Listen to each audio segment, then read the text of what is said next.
O CNN 360 se soma aos olhos do mundo que estão voltados numa prece por um milagre para que esse submarino, o submersível na verdade, por ser menor, que desapareceu durante uma expedição para levar 5 pessoas até os destroços do Titanic, seja encontrado. Numa coletiva agora há pouco, a Guarda Costeira diz que segue com as buscas, houve a captação por sons por meio de um sonar e isso ampliou as esperanças. São cerca de 17 horas de oxigênio que as 5 pessoas que estão dentro desse submersível ainda têm. A Mariana Janjacomo é quem traz as informações para a gente, direto de Nova York.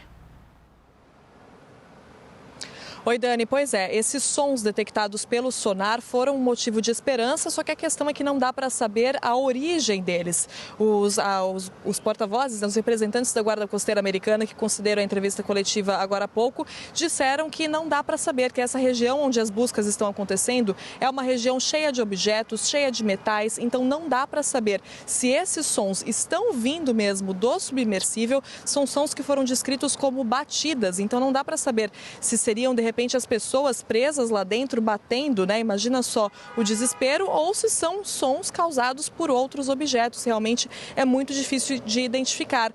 A documentação registrando esses ruídos foi enviada para a Marinha no meio da noite, mas a Marinha não conseguiu concluir nada com relação a isso, mas foram sons identificados ontem e ainda hoje. Além disso, também a Guarda Costeira confirmou que avistou um objeto que a princípio pareceu ser interessante, mas depois não se mostrou relevante para essa busca, então não tem nada a ver também com esse submersível. E Dani, como você bem disse, né, a cada minuto que passa as buscas ficam ainda mais difíceis, principalmente pela questão do oxigênio, é claro. Ontem a Guarda Costeira Americana disse que faltavam 40 horas de oxigênio, então se a gente fizer as contas, agora deve estar ali na casa das 17 horas. Mas hoje o representante da Guarda Costeira se recusou a responder sobre esse assunto, disse que esse é apenas um dos fatores que devem ser levados em consideração. Agora, claro que isso preocupa e claro que está todo mundo fazendo essa conta, né? Ele também disse que as operações vão continuar sim, que é preciso ser otimista. Dani, são 5 navios, 4 aeronaves e 2 robôs capazes de andar debaixo d'água, empenhados agora nessa missão.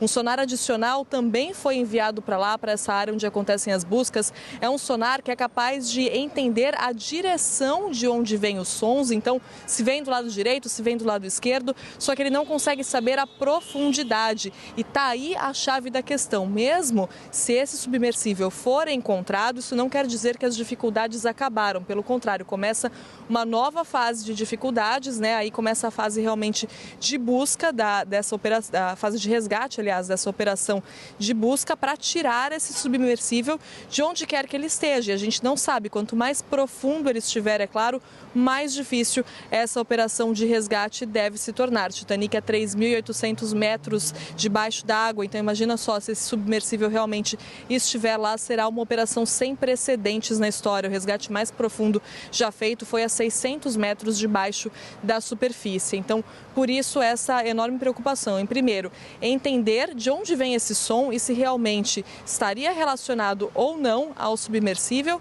E aí, segundo, se estiver, começar essa outra fase da operação, tudo isso correndo contra o tempo. Dani. Ai, Mari, fica comigo. Vamos trazer o Lorival Santana. Encontrei com o Lorival mais cedo aqui nos corredores da CNN. Falei para ele, nossa, Lorival, estou muito angustiado com esse caso. E ele estava acompanhando tudo que estava aparecendo sobre o assunto na mídia internacional, em especial na CNN. Lorival, que tipo de esperança a gente ainda tem de alimentar? Seguimos contando com um milagre? Qual a possibilidade, né, desses sons de fato estarem relacionados à localização do submersível? Bem, 3 das pessoas que estão a bordo dessa embarcação têm muito conhecimento que pode ser bastante útil agora. O francês Paul-Henri Nageolet, de 77 anos, ele foi oficial da Marinha Francesa durante mais de 20 anos. Pode ser que ele esteja fazendo uso de um sinal sonoro para se comunicar e ajudar nas buscas. Talvez ele esteja seguindo um protocolo. Isso, como a Mariana disse, ainda não está claro, mas há essa possibilidade. Houve a informação de que os sons seriam emitidos a cada 30 minutos. Depois, na coletiva de hoje, isso não foi confirmado. Em segundo lugar, com relação ao oxigênio, E aí, levando em conta esse conhecimento dessas pessoas, está o CEO, né, da empresa, o Stockton Rush, que também tem bastante conhecimento, e está um piloto britânico, Hamish Harding.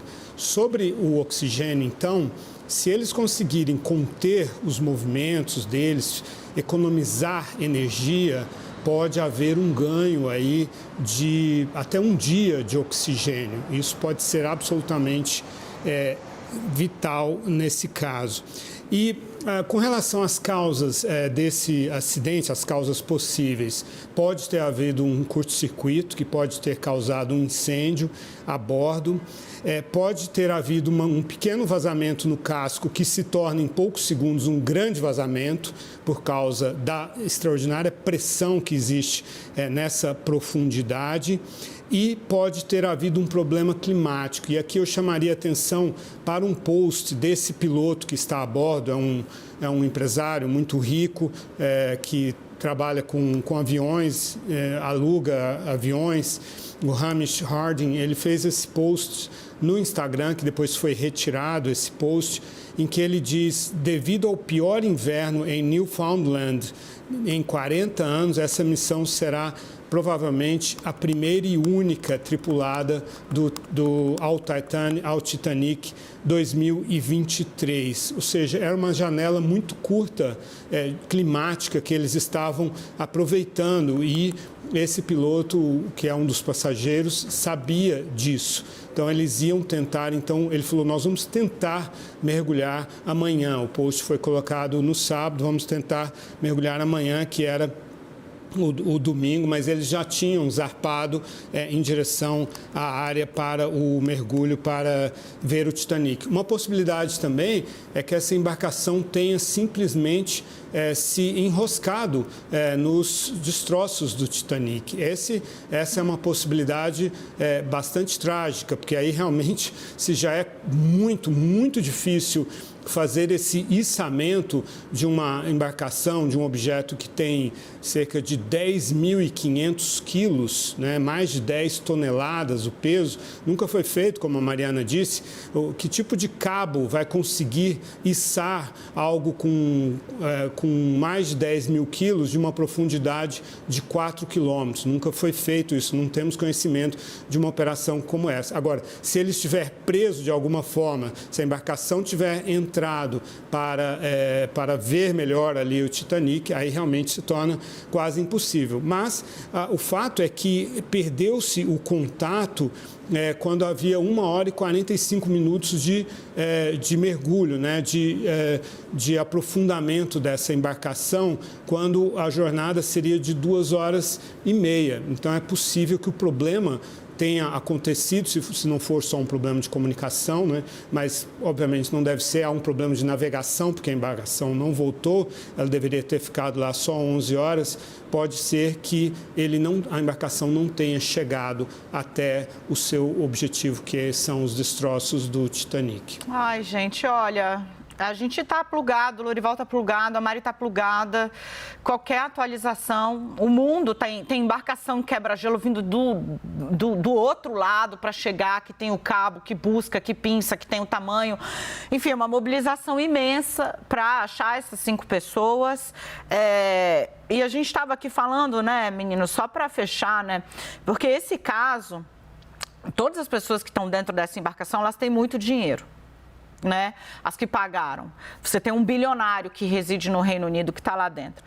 E essa situação trágica, triste, angustiante, eu acho que provoca uma senhora reflexão sobre a inexorabilidade da vida, né? Ou aquele momento em que não importa quantos recursos você tenha, simplesmente você precisa contar com a fé, com a sorte, porque não tem dinheiro nesse momento, né, que consiga resgatar essas pessoas até agora, né?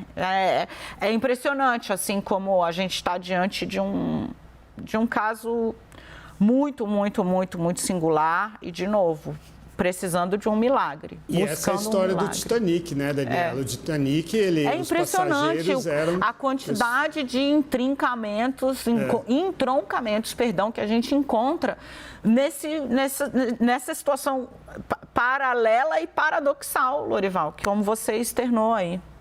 Exato, é como se fosse a condição humana se refletindo, né, num espelho, né? As pessoas... Muito chocante. E nós estamos numa era de viagens espaciais turísticas, acho que isso precisa ser pensado também.